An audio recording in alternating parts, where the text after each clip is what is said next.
at the time I took on the diet, I was doing keto and looking for a way to help me make keto even more effective for cutting weight in wrestling.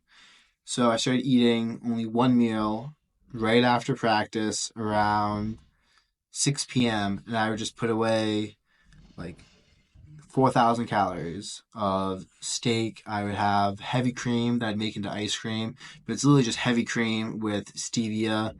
At the time, I wasn't into the detoxing stuff and eating that naturally, but stevia and vanilla. And I would put away like a cup of that, which is an insane amount of calories, but I just consume all of these calories, and it worked really well for getting down and keeping my weight low. But the trouble that you run into is I did this for so long that when I stopped, I forgot what hunger felt like. And some people are like, oh my God, like, you're just lying. Like, no, you will forget what the sensation of hunger is. If you do keto for years on time, and I ate one meal a day for 2 years straight, and there was a 1 month period within those 2 years that I did 48s because this guy Cole Robinson, I follow him for electrolytes. He's very, very good. Has something called snake juice, and it's basically an electrolyte mixture you add to your water. It's extremely helpful for fasting, for keto, for carnivore, but he recommends 48s, and granted, his clientele are like morbidly obese people who have the body fat and they're literally killing themselves. So they need to do this in order to not die. But I was a quite lean wrestler trying to stay that way. And the heavy fats mean that you feel more satiated after you eat. And then the years of just ignoring the feeling of hunger and pushing it down and trying to like disassociate from my head. Because like the easiest way I found to like make weight when you're cutting is you just feel like you don't even allow yourself to look for where the sensation of hunger is coming from within the body. And when you have to lose a lot of weight and you're cutting, it's a very helpful thing to do. But cutting is not healthy. Like, it's not at all. And if you want to maintain a healthy weight, keep your sleep well, your hormones well, and everything, do not cut. You need to listen to your body in fitness and wellness. So I was ignoring all of that advice. And I eventually stopped because wrestling stopped during COVID. And I was like, okay, how do I listen to my body? Because you forget what hunger feels like. So you'll be eating and you'll kind of bounce yo-yo back and forth between overeating because like you're not sure what hunger is. You're like, oh, I'm kind of low energy right now. Like maybe you're coming down off caffeine because you don't have stable energy levels due to energy drinks, excessive coffee use, lack of sleep, stress. Any of these factors can lead to it, but I was mistaking low energy from sleep with that might be hunger.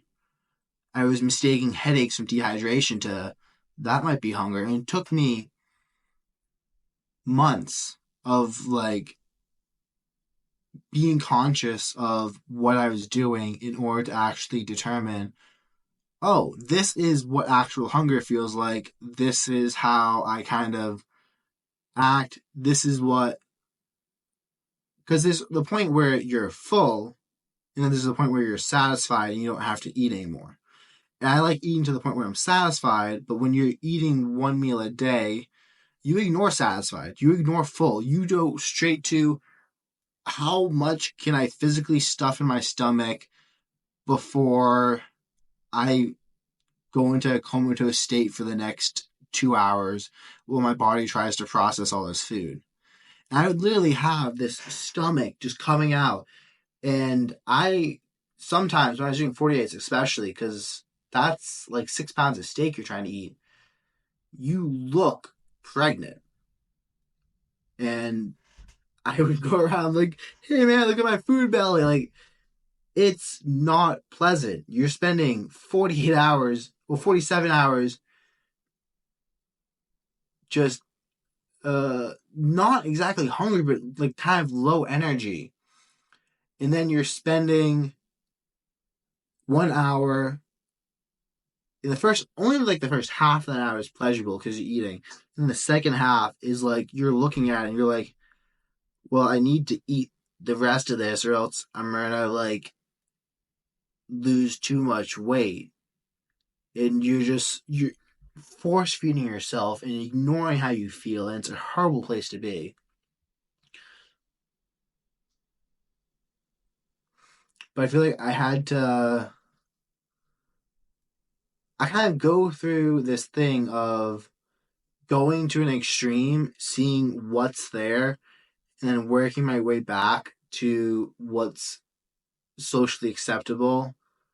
Like, this socially acceptable in this extreme, and when I'm trying to find where actual reality lays, I'll push myself over here, and then I'll kind of work my way back until I'm like, oh, okay, well, maybe this is a healthy medium. Because for a lot of things, what's socially taught is not,